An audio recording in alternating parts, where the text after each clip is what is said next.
Biotechnologie jsou budoucností. Jedná se o vědní obor, který se zabývá využitím živých organismů k výrobě užitečných produktů.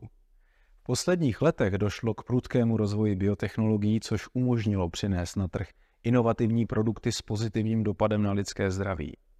Jedním z takových produktů je i Zaretis. Jeho hlavní složkou je aktivní látka oxanatin, kterou v 70. letech objevil mikrobiolog a můj děda, dr. Eduard Sarderian. Původcem této látky je mikroskopická vitální houba pocházející z Arménie. Z té se pomocí uzavřené biotechnologické fermentace získává sypký prášek schopný účinně regulovat imunitní procesy v těle.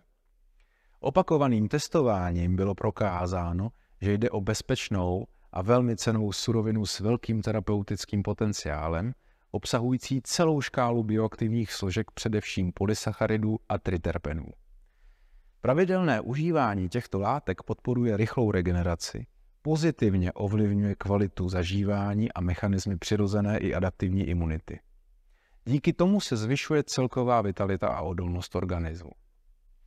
Naše produkty jsou určené pro všechny věkové skupiny, jsou přírodní a nenávykové a přestože pocházejí z penicylinové houby, nemají antibiotické účinky, které by omezovaly způsob jeho užívání.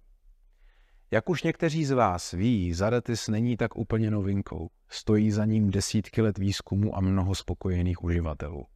Přesvědčit se o jeho účinnosti můžete i vy.